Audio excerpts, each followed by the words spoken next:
Welcome back to War is Stupid, an anti-war podcast about war.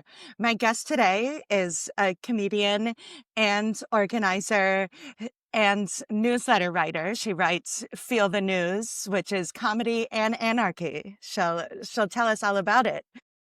Please welcome Marcela Onyango. Oh my gosh, thanks for having me. And I would also love to reveal my new pronouns. It's they, them. You did not know that. It's totally okay. I am telling everybody now because I feel like only people who interact with me on a daily basis know that. But yeah. Let's start again I lo- then. no, wait, no, I think it's perfect. My Okay. gender reveal happened. My public gender reveal happened on your podcast. Yeah, oh my Orli. gosh, I'm so honored.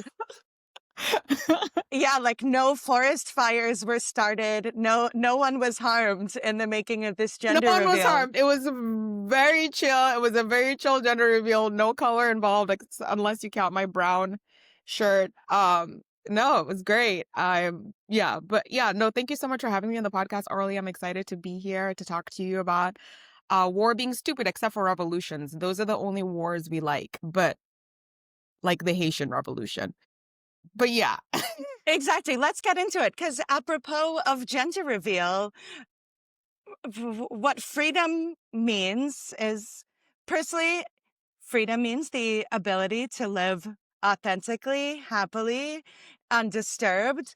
But we're told that the way to get there is through violence and bombs. Like growing up, whether it's the Civil War, the War on Terror, the World War II, everyone's favorite war, that war is how you bring democracy and freedom. Is that true? I mean, I would say the people who've been framing these wars are the oppressors, right? Like these are all oppressive wars. Like there is this amazing video on that's been making the rounds on social media. It's have you heard of that economist Jeffrey Sachs? Yes.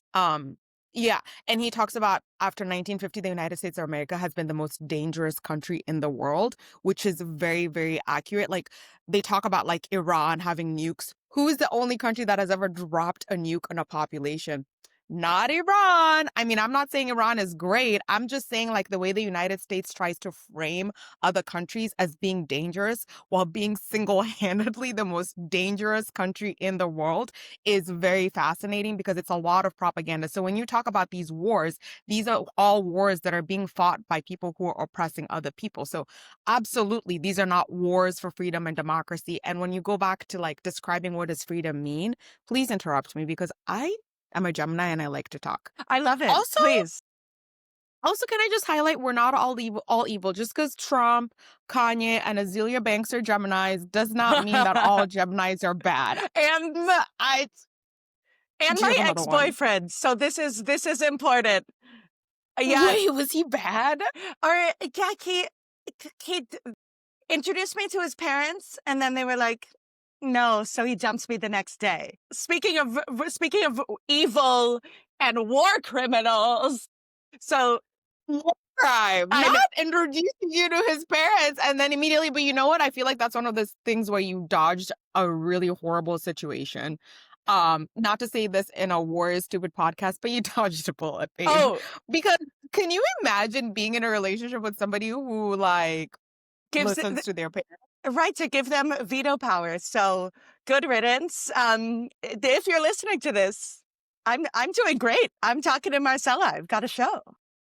Yeah, you're doing great. You're doing amazing. Oh, thank you. But he probably wouldn't have let you start your podcast. He would have been like, war is great. Or I would have made me ask his parents for permission. But yes, hashtag not all Geminis. It's like not all Geminis. But yeah, no, I don't know. Oh, I was talking about freedom. Yeah, and I was talking about Jeffrey Sachs. So, and then, okay, so my description of freedom is living in a society where we have access to the means for survival. So when I talk about that, I'm talking about freedom to have access to food. Like the earth has been so generous to give us food and everything we need for survival, but the ruling class, i.e. Jeff Bezos, the famous people that you know, Mark Zuckerberg, all those fuckers, have cordoned all that stuff and told us it didn't just start with them, right? It started off with like colonialism, people being kicked off, the peasants being kicked off the land in Europe and being forced to work in factories, and then the what we call the commons, you know, that being cordoned off and saying you do not have access to the commons, you have to sell your labor in order to access what the earth gives to you. And so to me, freedom is having access to like means of survival, because if you don't have access to means to survival, you're essentially a slave. And we don't like to use that word because I think of people thinking about slavery as like this binary, like you're in shackles or you're free. But slavery to me, it's like from reading a lot of books like Saidiya Hartman's like Scenes of Subjection and listening to like anarchists like Martin Sostre, slavery is essentially like a spectrum. There's the chattel slavery that we know of, which is the one that Black people in this country dealt with, where they were forced to build the wealth of the globe while in shackles. And then there's like the spectrum of slavery, which we call wage slavery, which is like you're selling or renting your body to get money as a means of survival. So then there's that, which is like a lot of us, that's what we do, is like we do this thing called wage slavery. And so if people are not free to meet their own needs, that's how you can force them and dominate them, right? Because now I have to do work that I don't want to do. For people who are doing really evil, fucked up things, you talk about AI destroying the planet. You talk about just like the technocracy. That's like what are they're calling the art, the Techno I don't know, feudalism. techno-feudalism, like all this stuff, like we're being forced to participate in our own oppression because we don't have access um to a means for survival, right? So like we're forced to participate in things that are fueling an ongoing genocide in multiple places, like buying our phones, or talking about the genocide in Gaza, or and then Congo and then Sudan, right? Like we're actively participating in oppressing ourselves because we do not have the access to meet our own needs, except for through these people who are oppressing others. So to me, freedom is just that, being able to like autonomously decide as a community how we live our lives, which is why I'm an anarchist. Um, I don't believe in states telling me what to do. I don't believe in hierarchy of any sort, because I think hierarchy um, leads to the concentration of power, which leads to oppression, which is anti-freedom. So when we talk about like how we spread freedom, short of fighting against oppressors, war has always been a tool for dominating and maintaining autocracy.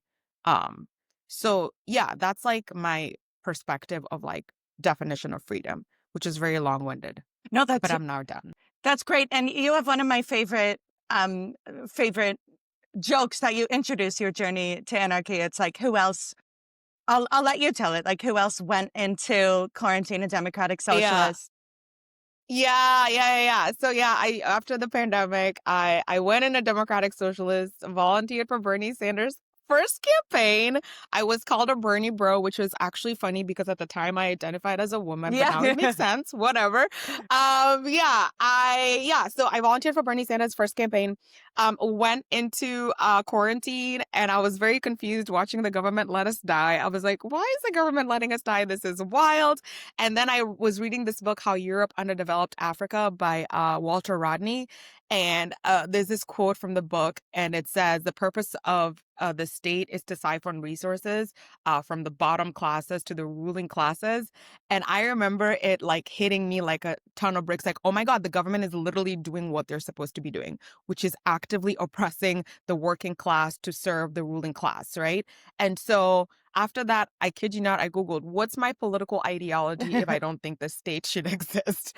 Um, and and it was like, okay, anarchism is an ideology. So my joke is, who went into quarantine a democratic socialist and left an anarchist? And I used to say this, I would say people would like, a lot of times people like would laugh, and sometimes people would be like, yeah. And then sometimes people would be like, what? And I would always say, the thing about capitalism, I think a lot of people still believe in capitalism because capitalism is like the pull-out method for birth control. It has a high failure rate, but people keep believing in it because they think it's going to work for them. So that's just like speaking to the idea that the reason why people support capitalism is because they think they're going to be one of the lucky ones, right? They think they're going to be like the entrepreneur, like I feel like I was just reading this article about how this woman started with $56 and how it has $1 million empire. And like you have these little like outliers that are constantly framed as like, you too could no longer be part of the subjugated class of human, and you too could be an oppressor one day. You also could have your own wage slaves. And so it's like sort of like that's like the treachery of it all. But yeah, so Yeah, that's my joke, and that's how I essentially became an anarchist, is because I am so obsessed with being free. Literally, I was reading my astrological chart, and Orly, when I kid you not, one of the things in my chart says has problems with authority. Oh, Um, so that's, yeah, it was literally written in the stars. it was written in the stars for me to be a rebel who is unemployed. Mm, I'm still on a political journey, so I wonder what Scorpios where I'm on the political spectrum based on being a Scorpio, because I know like it's told we feel things very deeply. Mhm. I'm just like a toxic empath, and that I feel guilty for existing at all times. I don't know if that's a Scorpio thing or a Jewish thing, but I but either way, I'm like I'm on this planet and I want to at least try to mitigate suffering, because holy shit, everything sucks so bad. Like I started this podcast to try and monetize my depression. Like my dream is to be the first ever anti-war profiteer. I mean, if you're gonna be depressed, somebody might as well pay you for it. Yeah. That's how I feel. I mean, because the corporate America isn't gonna pay you for depression. They're like, if you come here, you have to be happy. Stop being sad. Isn't that fun? We're supposed to go to jobs that we hate, and then they're like, not only do you have to work, but you also have to pretend to like it. It's so funny. I've been doing corporate trivia gigs, which is fun as like hosting trivia events at law firms. And I am impressed. Like I love going into a boardroom and there's literally a bar. Like alcohol is readily available. It's like as if they're ready to admit that like, yeah, We're suffering. yeah, Y'all are exactly. suffering, and you need drugs. Okay, wait. So you got a gig just like going to corporation. Wait, is this your own thing that you started, or Or is this like a thing? No, yeah, I host trivia at bars and in private events. My favorite private event was a group of moms from a private school on the Upper East Side that got so drunk that I have my computer out to like run the game, and then at the end I just set it up as a karaoke machine for them. I put up YouTube. They wanted Jolene by Dolly Parton, and I gave them the mic I used to read the questions, and then it just became karaoke night. It's that's freedom. The freedom to sing Jolene. But I was gonna be like, yeah, that is freedom. Like freedom is having the ability to just like have a good time and have fun. And like I think that if we're talking about actual freedom, freedom is only met through like meeting people's needs. And one of those needs is the need to party. Yes. That's why we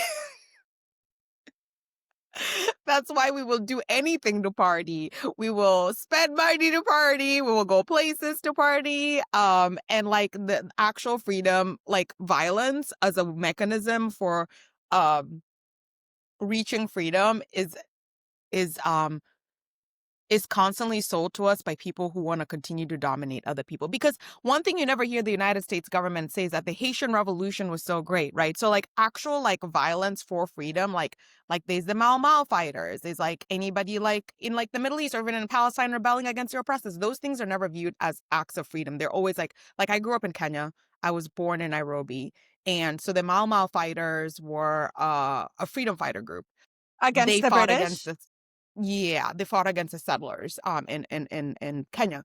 And it's so funny because you go back and you read the articles about them back when this was happening, and they were called terrorists. In fact, when I first came to the United States, they were called terrorists. So it's like and like there's this like I think I forget, like I don't know specifically when, but I think it's like the British government that invented that whole idea of like terrorism, and which makes sense because it's like a colonizer who would say that like fighting against like oppression is terrorism. And so it's always like framed like the only war that's allowed are like wars of oppression, right? And like wars to spread democracy. And even just like the idea that like you spread democracy through like beating people and killing them. It's like, we're here to make you free. It's like, well, it doesn't feel like freedom if you're killing us. Like, it's like with Iraq, like we're here to spread freedom by murdering like I think hundreds and thousands of you. Some people say millions of you. And like, but we're here to free you. And it's like if it's freedom, why does it not feel like freedom? Why do I feel like I'm being attacked? If America is spreading so much freedom, why are these countries at the United States of America going to not happily inviting them and being like, thank you so much for Yeah. coming, for freeing us. Oh my God. Like if somebody came to my job and was like, everybody's free, leave the building. You don't ever have to work again. You could like just hang out with your homies, grow your own food, make new friends. I wouldn't be fighting them. I wouldn't be like, actually, I'm gonna murder you. Yeah. Like, I wouldn't. I'd be like, thank you so much. Bye. Like, you know what I mean? So, like, it's very clear that the United States is not spreading democracy because the people who they're quote unquote spreading democracy to don't even want it. So it's like, and that's just also just like a white supremacist perspective of it. Because who are they spreading freedom to? It's not to France. It's not to Italy. Do you know what I mean? It's always to a country where there's black or brown people or like people who are not white. So that's also like this idea of like who gets to define what democracy and freedom is. It's like the oppressors and the colonizers. It's a weird um it's a weird way. Well, it's a weird way of looking at things if you actually believe that these countries, like the United States of America, actually mean freedom. But they actually don't mean freedom. It's like that 1984 doublespeak, right? It's like freedom actually means oppression, right? So when they say freedom, what they're saying is like we're spreading oppression. So yeah, exactly. So like war does not spread democracy and freedom because when these countries say democracy and freedom, they actually mean the opposite. They mean dominating and like exploitation. Um, it's like even with Congo, right? Like the United States of America is like funding the Rwandan government, which is like funding the RSF, which is like one of like the militias that's like actively like causing like violence in the Congo for these companies to like get all these minerals. So it's like war is like the United, and like so Donald Trump is like renaming the Department of Defense to the Department of War, and I think that's the most accurate way to describe it, It right? I think feels that's like actually honest. it's the guy in, I kept thinking about the I think you should leave sketch where he's like, oh my God, he admitted. Yeah, yeah. It's like yeah, people don't like Donald Trump because he says the quiet parts out loud, right? Like I like if you watch that Jeffrey Sachs video, he's saying it from like a way of like this is bad, but if Donald Trump were to say the exact same words that Jeffrey Sachs is saying, he would try to make it like a brag, like the United States of America is the most dangerous country in the world, like because he's like just like unveiling like the violence that empire has always been about, which now we see coming inward, right? And I know I think you wanted to talk about this a little bit. Yes, tell um us about, so something I've been hearing a lot on the internet is the imperial boomerang. And it turns out that it's not as whimsical as it sounds. That Isn't that fun when like people are like, this is a theory that I read about in a book, and then it's yeah. like it's actually happening, like, and it's been happening, like all the practices of war. Like I feel like the United States of America just like practices all its oppression outside and then uses like even like a lot of the surveillance technology that's been used in Gaza, a lot of that is coming back here. A lot of like so the United States of America essentially has been practicing its war tactics, and all those tactics are being brought back home, which is what you're talking about, which is like the imperial boomerang. And also just like the investment in the military, right? That has been done abroad, but also being done locally with like the militarization of the police. That was like Clinton pushed a lot of that with like SWAT. Clinton wasn't just a gross old man. He was also like gross in other ways. Yeah. Um, people were like Monica Lewinsky. And I was like, what about militarizing the police and SWAT? So there's that. So like we see that coming now 360 because the tools for it have been sown not just by the Republicans. And I think this is something that if we're going to talk about destroying fascism, we have to be really honest that there's not just one fascist country, one fascist party in this country. We have two fascist parties. We have the Democrats, which are nice fascists, right? So like Barack Obama deported a shit ton of people. Um, like funded ICE a ton, which is now what the rewards that Trump is able to like harvest is like Obama's like funding of ICE. And then also like so but they were nicer about it, right? Obama was hot. He said Yes. nice things. So nobody was like paying attention to him actively bombing the Middle East. Like, you know what I mean? Like everybody was like, the Republicans were focusing on his tan suit and they were like, look at the tan suit and look away from him bombing a Yemeni wedding. Like, you know what I mean? So it was just like this like, so it's like there's that party and then there's like, then there's like the straight up like in your face fascists. You have Trump who's like, we actually hate black and brown people and we want to murder them, right? So there's that party and like they're tactless. And that sounds bad. And liberals don't want that because they want their imperialism and oppression to be quiet. They don't want it in your face. They don't want the Department of War. They want the Department of Defense. Because then when they go around extracting resources from people and actively like oppressing black people and brown people in the United States of America, it look, you know, it's like it doesn't sound as bad and it doesn't look as bad. And like, you know, they're like, so yeah, the imperial boomerang has been here, but I think it's like more visible now because Trump is he says the quiet parts loud. And so when we talk about freedom and war, we can talk about the war at home that has always been a war against black and brown people that also has been a war against indigenous people. And that war has always been on since the founding of this country. It was founded on genocide, it was founded on slavery, and that war has never ended, right? So when you talk about like mass incarceration, and like the over policing of like black neighborhoods, like this war has been ongoing. Now it's just reaching like a different level, like the George Floyd uprising, right? That didn't come from nowhere. It's like you have the Watts Rebellion, which was started like essentially like this mom I think one of her sons was like being violated or like arrested by the cops. In what And she sort era? of started, Or like what's this was the 1960s in California. And so I think specifically 1964. Let me not lie. Let me actually look this up on Google. So this was in 1965. I was wrong. close? August 11th to August 16th. There was an uprising in LA that led to, yeah. And so it started off with like a mom fighting against the cops who were like arresting her son. And when these things happen, it's always like the straw that breaks the camel's back, right? It's not just like this one incident. It's like this then sparks all the anger and rage that has been happening in the community because of the continual oppression and the suppression. So it's like then you have blowups like Watts, and then you have after Freddie Gray was martyred in Baltimore. I'm sure you've heard of this one. Um, and Baltimore burnt the whole city down. And this was in 2015, which then led to the attorney general then Holder being like, we actually are going to look into like the Baltimore police's practices of like racism. And then obviously we have like the one that we know recently the most, which is the George Floyd uprising, which started from like George Floyd being murdered. Yeah. And so that one we know about. There've always been like these acts of rebellion against like the war that has been happening domestically in this country, but now it's like now we see like Trump just like being more honest about it and saying this is actually what we're doing. Let's not forget that Obama sent um, the National Guard after Michael Brown got murdered. In Shit, St. yeah, Louis. and something annoying that he did was after after George Floyd wasn't in him, he called up NBA players and said like, "Hey, don't strike." Like the NBA was ready to strike. Exactly. Thank you. I always talk about that and it always makes me so mad because they were all ready to work out. There would have been no NBA finals, but they called him in. So like he's like been such a counter Counter revolutionary. counterinsurgents, like, yeah, it's wild.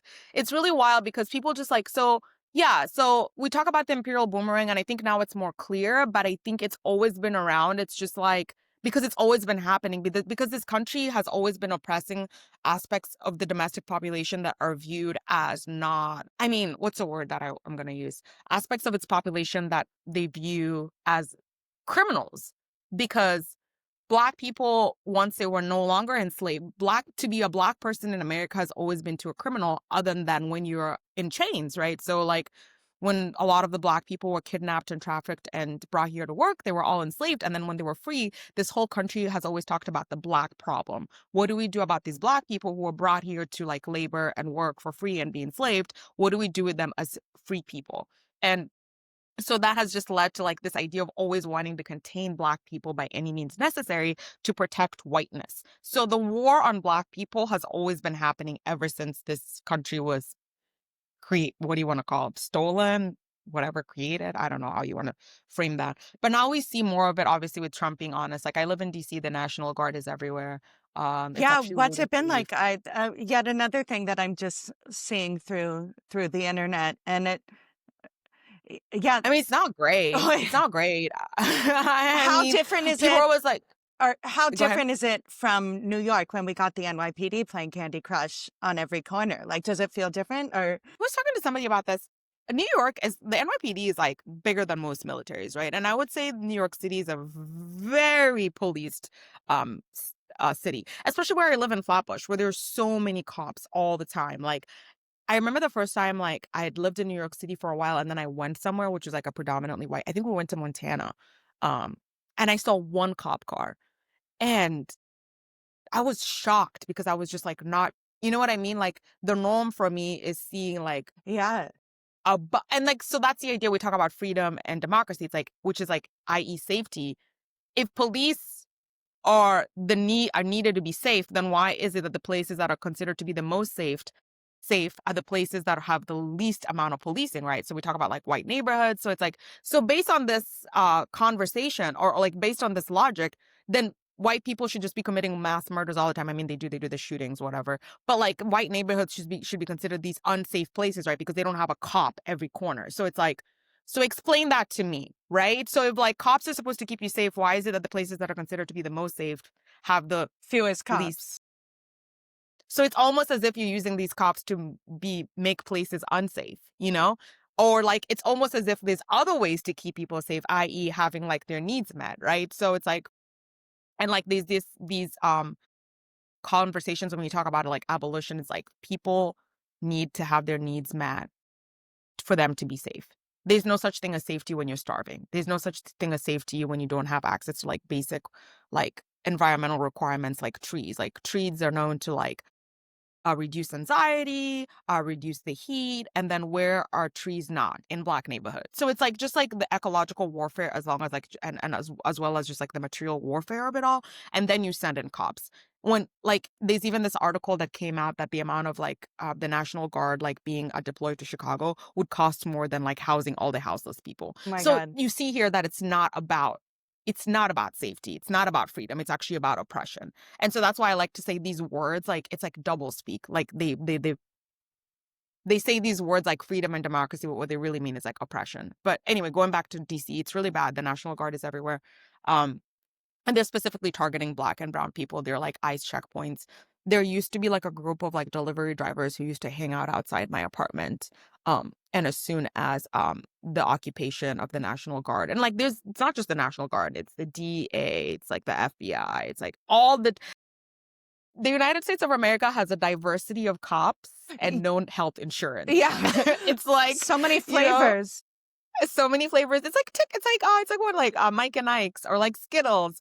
Taste the oppression. On Um CBS alone, it's like NCIS, ESI.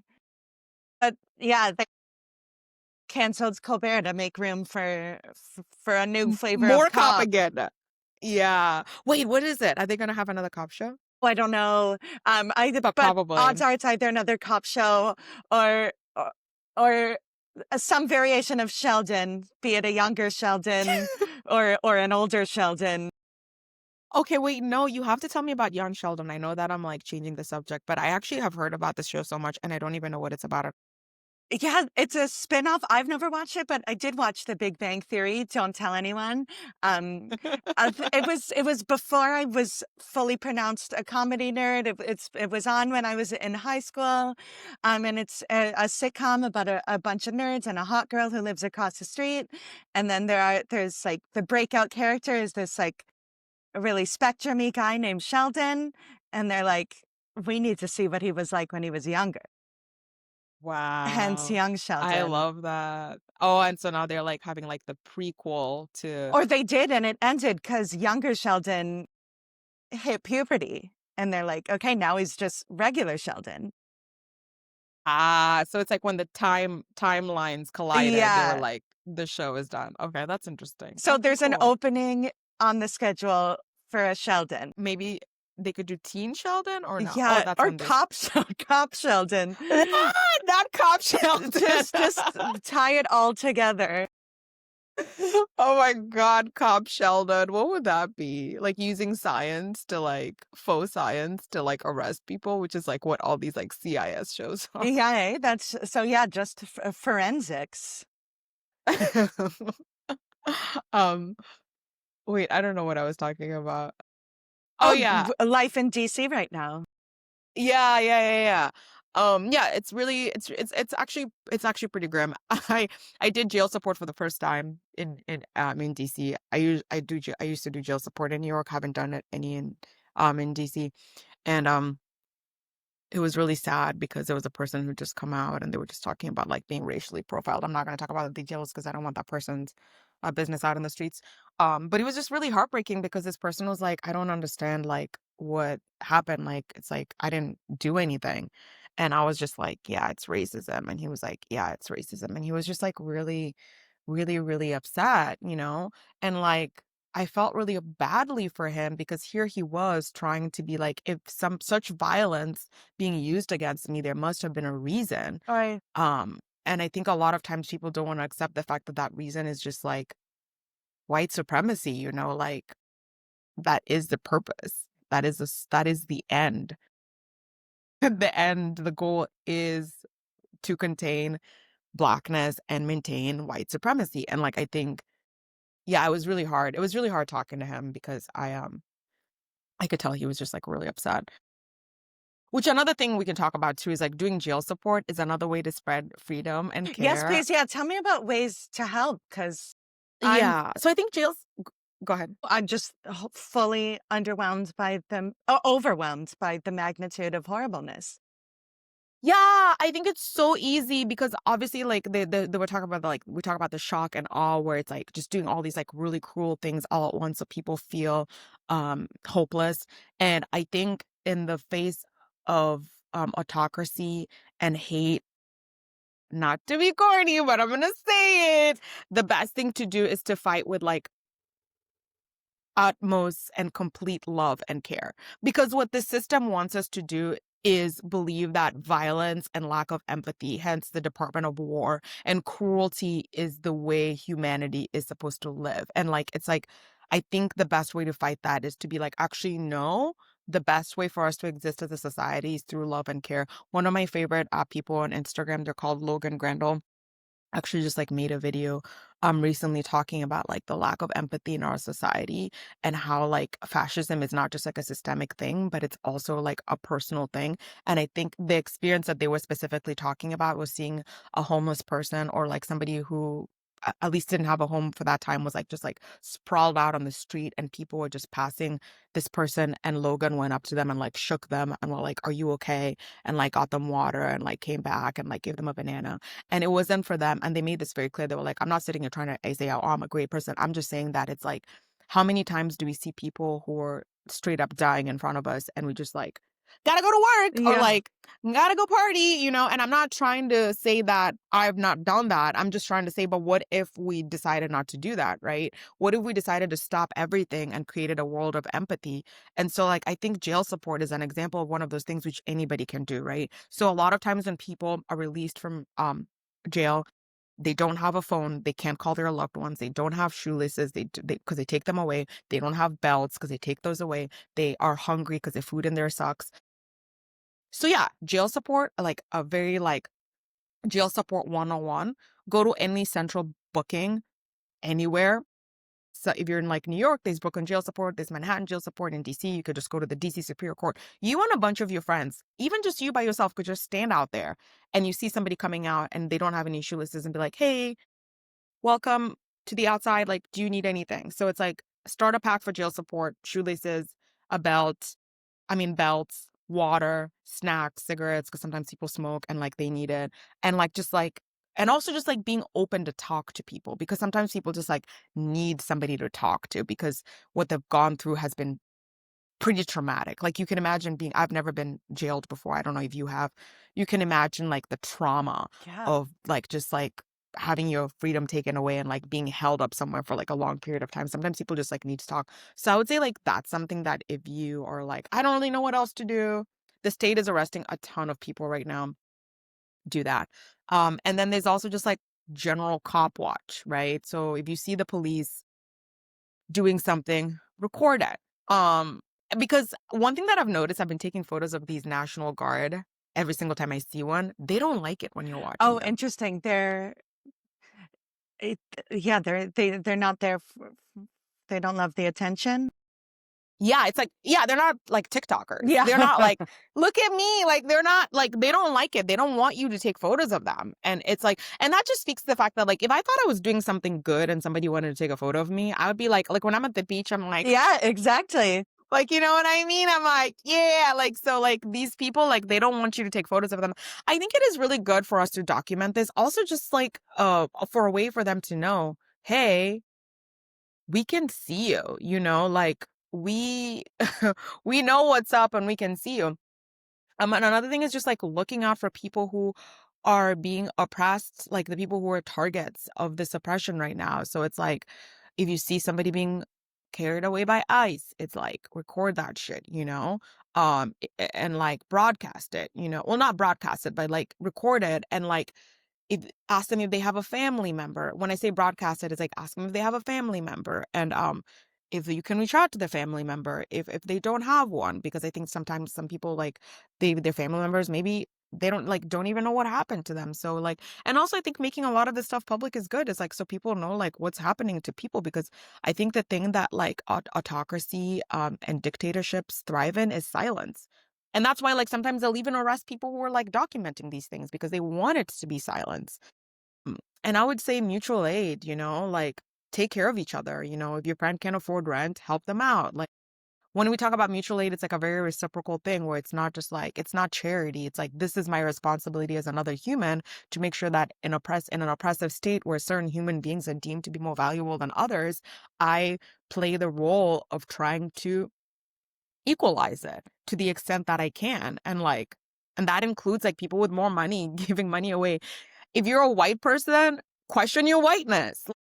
What does whiteness mean? Because whiteness is a structure of domination and violence. Like whiteness was created so that they can be an in group for colonialism and an out group for oppression. So it's like, think about like the things as you as a white person, like what do you gain from your whiteness? How are you every single day reinforcing this idea of whiteness, you know?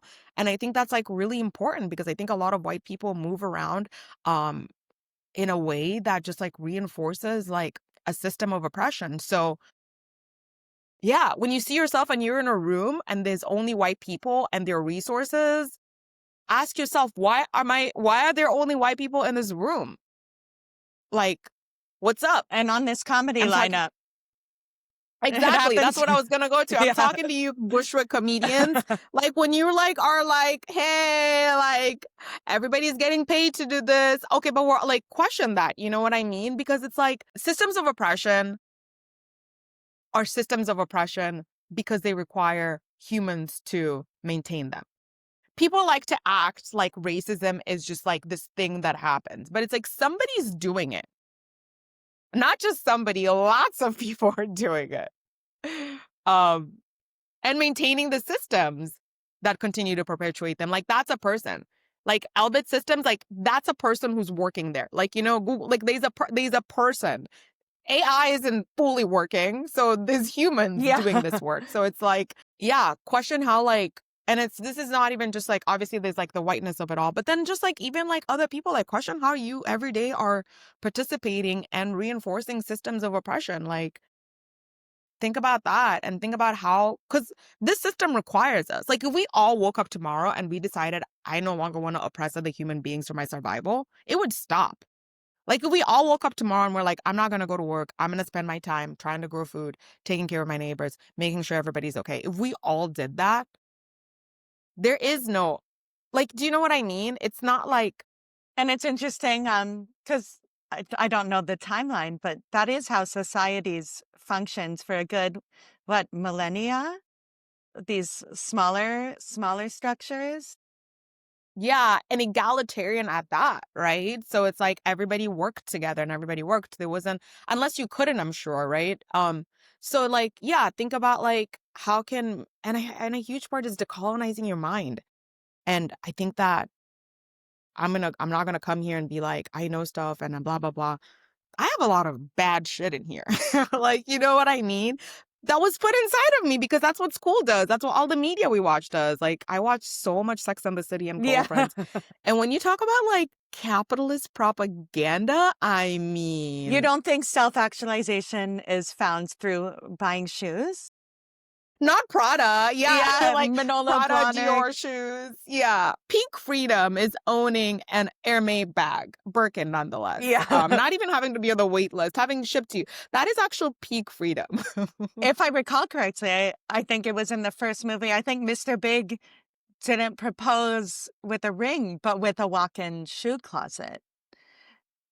I th Yeah, it's like the only thing more valuable than blood diamonds. Yeah. Yeah, is more space for shoes. Is more space issues. Yeah, no, like just the way like that consumerism is sold as freedom. That's also another war that we don't talk about, but that's like just like a war in your mind because then it's like people then view like freedom as accumulation. And what does accumulation require? War, because it's like for you to get all these things that you're gonna accumulate, they have to be extracted from somewhere. So like that's like minerals. Like you talk about blood diamonds. And then you talk about just like the factories all over the world that are like oppressing people like in Asia, like to like make these clothes, you know, that people want to be like free. I am my whatever my Shein. And it's like I was reading the Anti-Capitalist Book of Fashion. Have you heard of this book? No, that's so interesting.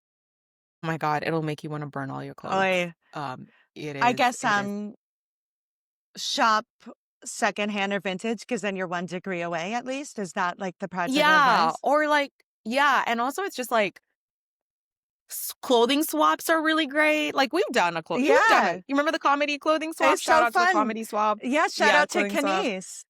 Yeah. So like, yeah, those are other ways too. Like instead of like buying 35 like $100 Walmart vintage clothes from like a Bushwick. Have you seen these like these thrift stores that are not really thrift stores or like it's just like really expensive stuff? Have you seen this like Yeah, in New York City? other people's clothes or the real, like, is for luxury. Like, it's secondhand, but it's still $1,000. No, but I'm talking about like the actual brick and mortar places in Brooklyn that are starting to like pop up where like they're just selling a bunch of like really expensive like stuff that you used to be able to buy for like $15 like back in the day. Like I'm not talking about L Train vintage. I'm talking about like there's like little I don't know because I love thrift shopping and sometimes I'll go to these places and I'm like, why is this $45? Right, I get the rent is because high, they can, I but guess. and, like, I guess that's, like, people move to Brooklyn to, like, have this personality. Like, they're from, like, the Midwest, and they're like, "I wanna look cool now, so I'm gonna, like, spend" I don't know. I'm not gonna talk shit. I just yeah. Clothing swaps are great. Plan one with your friend. That is fun, and, yeah, I did a clothing swap 2 weeks ago, and I got a really funny sweatshirt that I'm gonna grab it because it is like prop comedy, and I'm in my room. I Wait, no. Does it have the bushes on it? Yes, shout out to my friend Rosa who had a clothing swap. I got Oh my god. George to George 200 years, American bicentennial, and, like, I hope people know that I'm wearing it ironically, but this is isn't this, like, it is so kitschy that y you have to someone that's the beauty of clothing swaps is that, like, everything has a story. Everything has a Y story, and also, like, so dystopian because, like, supposedly the American Revolution was, like, a revolution against King George, and Oh, then shit, right, just another not George. even really. Yeah. Yeah, speaking of decolonizing your mind, um, I d I did just go to theaters and see Hamilton, and it hits different than it did 10 years ago, 'cause Okay, tell me more. or yeah, you see sexy Thomas Jefferson dressed up like Prince, and then it's I've read too much now to know that he owned people. So disgusting. You know, like it's like so wild too, because when you walk around DC, like you know, I don't know how much you've watched Star Wars. I really haven't watched that much. But like there's always like when you see like footage of like the capital of the empire and it just like looks kind of like evil. Like DC kind of has that feeling to it where it's like too clean for like how dirty it is. Like you just like walk around on like all these buildings and they have quotes from Thomas Jefferson. And I'm like, he was a bad man. Like, and then it's like and then George Washington and it's like it has this quote from Lincoln. If I would have if I would have saved the Union by fighting slavery, by getting rid of slavery, I would something along those lines. But if I would have needed to keep slavery to keep the Union, I would have kept slavery. And I'm like, that's not something that you want on the walls. Like that doesn't make him sound good. That makes him sound bad. Yeah, Like that's the pull quote. Oh, that's brutal. Stick with the hits, like with malice towards none and justice towards all. Like there are enough Lincoln quotes. first moved to DC because I went here for grad school and I read that and I was like, that ain't it. Like, if you're trying to make this man sound good, that's not, yeah.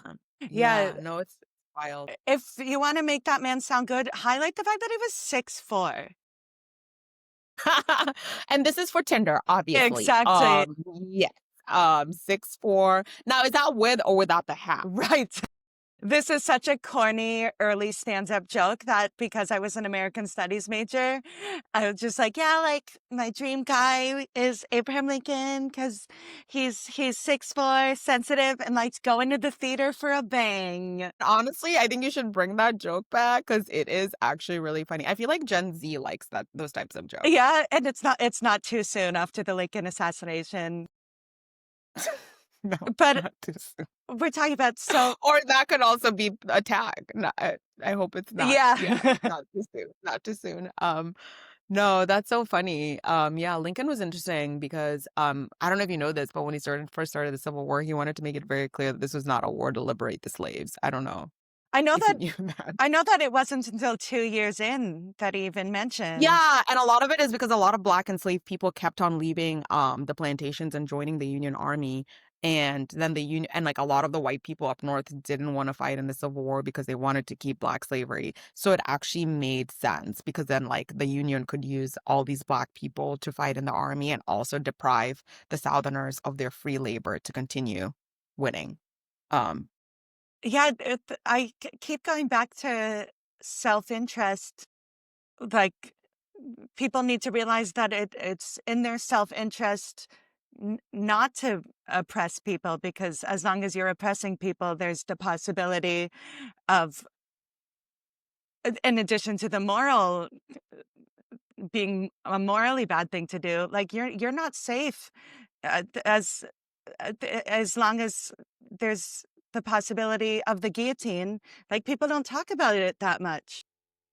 No. And like one thing that like, yeah, no, but also just like this idea that the reason why you're actively unhappy in your life is because you're oppressing other people. Like, you know what I mean? Because your body is being used to do things that you don't want to eat, going to your shitty job, doing all this stuff to maintain oppression. So it's like, even if you're like, yeah, to your point, like even if you're like, fuck everybody, it's like your life currently, not even in the future, your life currently, like your lack of healthcare is because the United States of America, instead of spending money on healthcare, spends money on like unlimited wars, spends money on like these war companies, and then also the insurance industry is being paid off by politicians. So like like it doesn't even serve you now. Right. Like you're being like your life now is bad now because of the oppression of other people. So it's not even like you have to wait until tomorrow. It's happening to you now. So like for you to have a better life is not to like get Prada boots or to live in Labubu's. Gramercy Park. Labubus. Labubus. When I first heard about Labubus, I was like, what in the dystopia? They're so ugly. And that's supposed to be their charm. Like that's the most egregious example of little treat culture because they're not even cute. Or I guess they're so ugly they're cute. Yeah, but I don't even like agree with that. Like Birkenstocks, I think are so ugly, but they're comfortable at least. They Yes, give you it something, got some the like arch support, some support. arch support.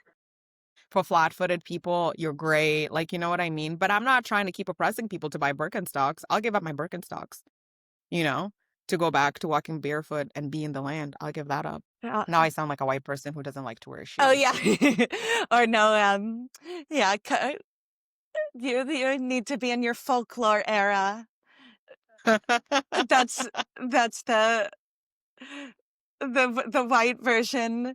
Just go live into the cabin upstate. But you were talking about DC and how there's a lot of statues named after bad people. If you could redesign the city, like who deserves the statue? Like we we only talk about the same five dudes in American history. If you could have statues built for people, who would you honor? Oh my gosh. Obviously, the most like this is like the easiest one is like Harriet Tubman, obviously. Like badass. Do not put her in the 20 on the $20 bill. That's disgusting. Don't do that. I don't want Harriet Tubman on my money because money is meant to oppress me and Harriet Tubman wanted me to be free. Harriet dreams were not for me to optimize conversion rates, Yeah. okay? She did not fight for that. She did not fight for me to like optimize conversion rates so that I could get paid. That is not what Harriet fought for. Harriet wanted me to be free, okay? So no, I would love that. Oh, Lucy Parsons. She's like an anarchist who I love. Probably a lot of people don't know her. She Yeah, was I've married. never heard of her. Who is she? She's a black anarchist. She's got a little bit. Maybe we don't give her a statue because she had a little bit of a past. She did denied being black for a while. But fought for like labor rights. Her husband like actually got hanged after the Haymarket rebellion. Have you heard of Shit. the Haymarket rebellion? Only in that it was in Chicago? Yeah, like led to like the shorter work week and like Labor Day is actually May Day, but the United States of America has it in September specifically so that it's not attached to the Haymarket Rebellion. I don't know if that's the reasoning, but everybody else celebrates Labor Day in May, but the United States weirdly celebrates it in September. Why is that? But yeah, so I don't know if Lucy, oh, Martin Sostre, who I really like. He was like a jailhouse lawyer. Obviously, Turner, uh, Yeah, nuts. Nat Turner. Sorry, I was like, I don't know. Why do I not know Nat Turner's first name? Nat Turner, slave rebellion. John Brown. If we're gonna have a white man, Yeah. he should he should be up there. Now I don't know if these people would want monuments or just want us to like spend our time being free. But these are the people that like come to the top of my mind. And then there's like George Jackson. Um, who was like in prison and he's the reason why Black August exists. This man is such a badass that the books that he read in prisons when he was in prison have been banned from prison because they're like, Wow. we're not letting people be radicalized like this. I think. Wait, no, strike that. But I went to this museum where they had a list of all the books that he'd read and they're banned in some places, not all places, but like some prisons banned certain books and I think a lot of them are like revolutionary books. Um, I'm trying to think. I mean, those are people who are coming off the top of my mind that No, I feel like have inspired me so much. those are amazing, and especially, yeah, Harriet Tubman did not fight to increase shareholder value. If anything, it was No, the she did opposite. not. No, she did not fight for me to be crying while doing V lookups at my desk. She did not. That is not what she wanted from me. When people were like, "I am my ancestors' wildest dreams," I like it's not related to maintaining capitalism and white supremacy. That is not what they wanted for us. Um, yeah. But yeah, I would say those are the people. There's so many other people. There's Fanon, but he's not American. You've heard of him, right? He was an Algerian, the wretched of the earth. Mhm. Do you know that the CIA like brought him to the United States under the pretense that they would treat him because he had cancer and then just like let him die? Hi. Sorry, I'm supposed to be funny and a comedian, and I feel like this podcast has just been me saying a bunch of horrible things. No, Um, it's literally called Boy is Stupid. That's been every episode. Um, yeah. Yeah, but yeah, so like I feel like those people are like actually fighting against oppression. Like I will say like I'll say the only righteous wars again are like wars for freedom, but like actual freedom, not like the freedom of like the freedom for us to extract oil, the freedom for us to the freedom for us to get your diamonds, the freedom for us to get minerals for your phones. Like, so like actual like the Haitian Revolution, like those are like actual like those are like wars for freedom. And I think those are the only righteous wars. Any war started by an oppressor is not a good war. It's a bad war and you should fight it by all means. But if you think about it, resistance only exists in places where there is oppression. So if you don't oppress people, they're not gonna want to come and kill you. So maybe just don't do it. It truly Don't. is like that's such basic logic that should be the norm. Yeah. Which like brings us back to this thing when we talked about the imperial boomerang. It's like the purpose of the police has always been to suppress the working class. Because one thing that exploiters of the working class know is that one thing that people who are oppressed are always going to do is that they're always going to rebel. So what do you do to prevent that from happening? I'm learning about this. The article that I sent you, it talks about one of my favorite. I never knew about this. I was never taught about this. It's called the Gordon Riots in 1780 in London. I know we're about to come to an end. And this riot was essentially a bunch of working class people led by two Black people going around looting aristocrats' homes, Ooh. tore down a prison, and then the ruling class was like, "Oh, we got to do something about this. We can't just let the poors come back and take back the shit that we stole from them."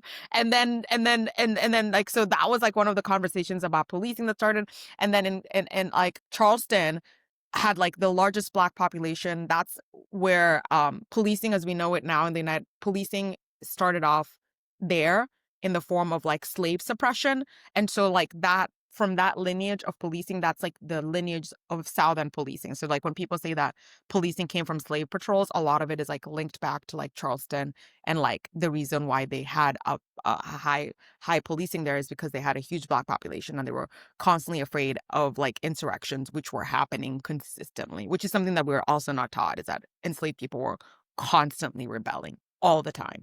And so they needed to be a means to contain them. And so it's like, that's that war, right? Like the war of like, it's like the class war, which is also a race war, right? It's not separate. Um, anyway, yeah. So there's that. And that's super interesting. That's your screenplay. I want to see a movie about 18th century robbers in London. Like, or I know I should just be like, yeah, but I feel like like, yeah, that would be cool. I feel like that's a good one, like a good, like revolutionary. yeah, Have you watched, sorry, go ahead. I was just saying that's a way to talk about wealth stratification today while getting Hollywood to still watch it because it's a period piece. So you'll be like, Yeah, we love period make the pieces. connection on your Yeah. own. It's like it's always funny when something wins the Oscar, like the movie Parasite, a South Korean movie. Like the New York Times just called it the best movie of the 21st century so far, and it won the Oscar for Best Picture. And it's about wealth inequality, and then like everyone at the gala in their gowns is applauding it. I'm like, what? I love that. And like actual like an insurrection. Yeah. And like the rich people are the eponymous parasites. Yeah. Isn't that interesting? Well, like even like Sorry to Bother You. I Yes. wonder how that movie got made. Yeah, that was amazing. And like I remember like it's whenever there's like an anti-capitalist movie and or the TV show The Boys is like criticized capitalism, and it's also streaming now on Amazon Prime. So Oh, I haven't watched that. Okay, okay, okay. it's excellent, but then it's also hilarious that it's like on Jeff Bezos's website. So Isn't that funny? that's my way of saying that y- yeah, it's very profitable to have good politics. Maybe. Yeah, maybe Yeah. very profitable, especially if we can monetize depression. Yeah, Yeah. I think it can. Yeah, maybe. But I think people want to see this. Have you heard of the movie The Spook Who Sat at the Door? No, who's that? Or what's that? Okay, I would say watch it. Watch it. Watch it. I'm not going to tell you what it's about. It's free on YouTube. The FBI went to movie theaters and they said, "Stop playing this movie." Oh my gosh. Yeah,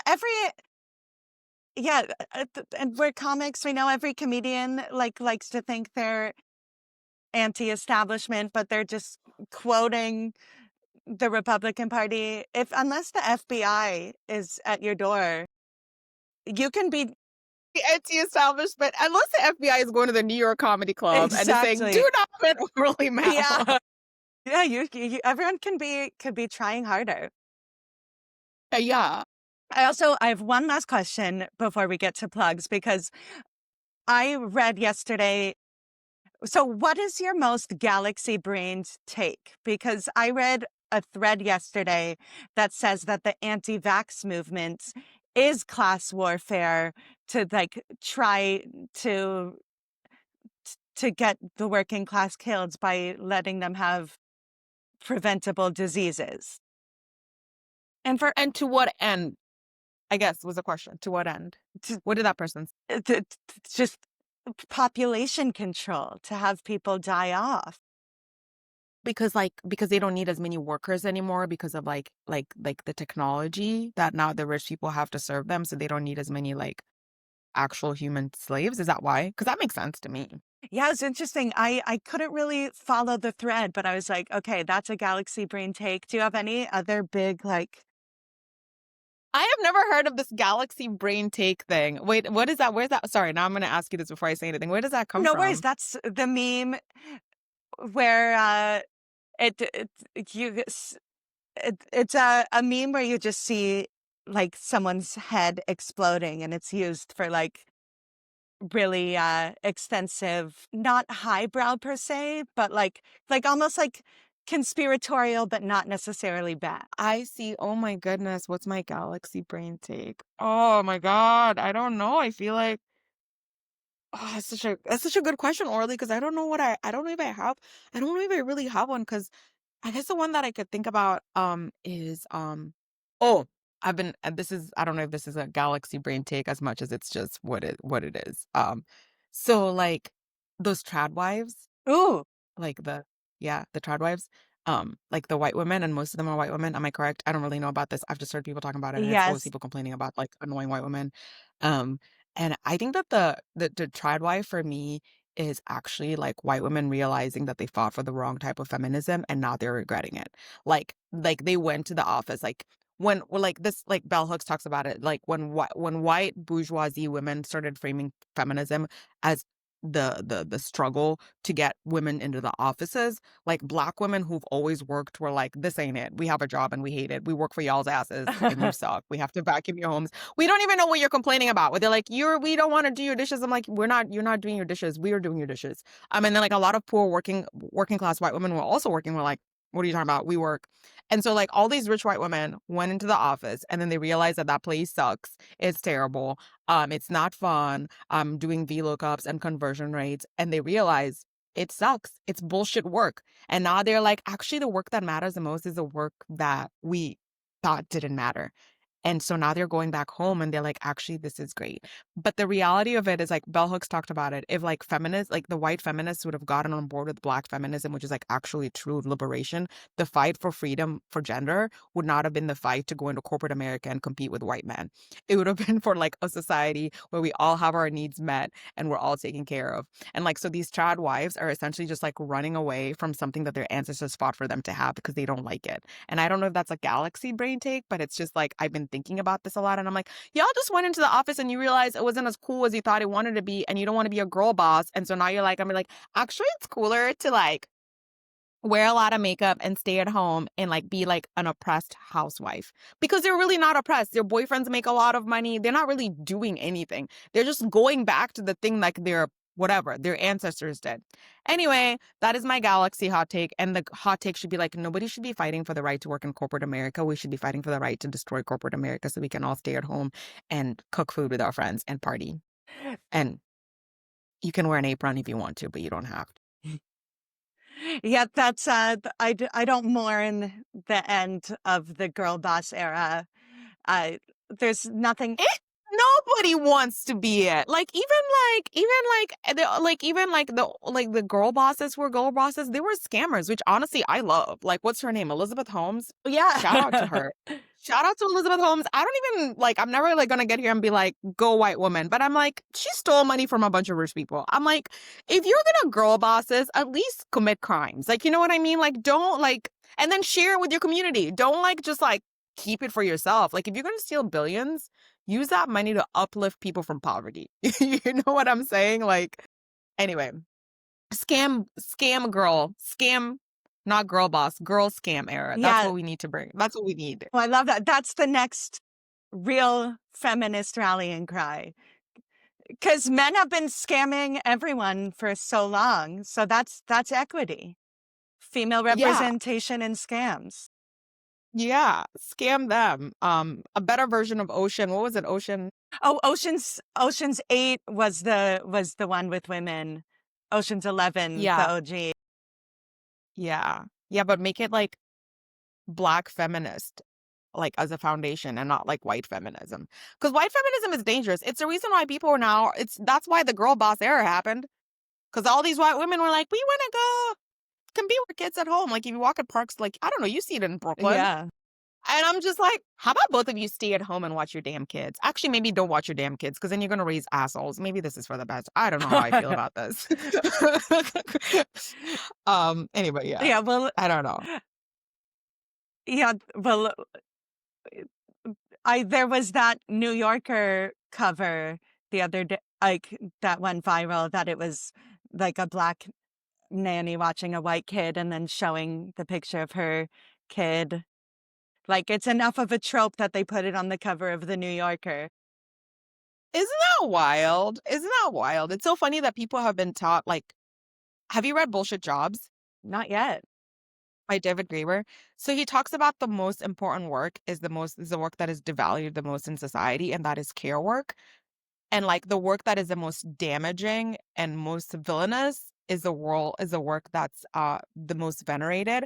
So he actually talks about this inverse relationship between, like, how good your job is for your society is inversely related to how much money you make. So, like, the jobs that contribute the most to society make the least, and the jobs that destroy the society, i.e. the president of the United States of America or, like, any of the CEOs, tech CEOs, make the most money. And so because of that, people seek these jobs that are actually bad for the planet and each other, and like, you know, avoid these jobs that actually like enrich us. Like if everybody from who works in tech quit tomorrow, the world would probably be a better place. But if everybody who collects your garbage quits tomorrow, it's not going to be a good look. Like we saw that with the strikes in Philly, right? So so it's like the ideal is that we all fight for a society that we all get to do care work and not get to do villainous labor, which is what a lot of us are told that is the And especially as AI, the Silicon Valley people are proudly saying that humans will be obsolete, yet they're living longer at the same time. Like, I feel like in like 30 years, the only jobs that will exist are elder care, because we're all gonna be old. Uh, So might as well start now. Learn how to take care of of yourselves and each somebody. other. Yeah, if it's not your kids. Yeah. Yeah. And also it's like just like this saying that humans are obsolete is like creating this idea that the purpose of human beings is to serve the elites and not just to like live. Like Or no, it's humans were not brought into this planet to work for Mark Zuckerberg. Like that is not our purpose. no, my parents brought me into this world so I could maximize shareholder value. It's Exactly. Mine it's too. an Yeah. honor. Yeah. That's Yeah. It's an honor to serve Jeff Bezos yeah. and such an honor. I'm so excited. Yeah, but like I think like the it's the like we've lost the plot. Our purpose is not to make money for these fuckers and buy things. Our purpose is actually to do the things that we like to do the most, which is like your trivia stuff. Y- Do trivia, get drunk, sing karaoke. yes. Amen. Okay, those honestly, even though we don't need any more merch, any more hats, and it's probably unethically produced, I would absolutely want a sweatshirt that says, yeah, do trivia, get drunk, sing karaoke. Those are words to live by. And where can people find you? For the people listening who want to follow you, who want to learn more? Yeah, you can find me on Fielding News and Marcelo on TikTok, and also Fielding News on Instagram. And then also the first Saturday of the month, I have a show at Friends and Lovers, also called Fielding News, where I tell people how to feel about the news from an anarchist perspective, and then have really funny comedians come along. And Orly's, I'm gonna reach out to you. You probably should. I'll reach out to you about December, but Orly's gonna be on the show soon too. So you Yes. should, if this is a plug for Orly, the Orly heads out there, Oh, to thank come to you. the show. Yeah. Double M. Yeah, I've done the show before and it's always great. And there's always like a mutual aid component. Yeah, and we also raise funds for this distribution in Flatbush. That it's if you want to go and support and you live in Brooklyn, it's across from King's Theater, and it's like every Friday at 5 o'clock. Food, clothing, and like they have a Know Your Rights table now.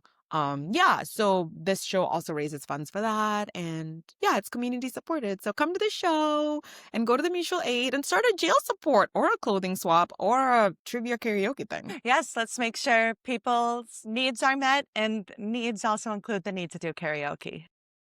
Yeah. Thank you so much, Marcela. Thank you for listening and or watching War is Stupid, an anti-war podcast about war. Please subscribe, rate and review, tell your dads. We'll see you next time.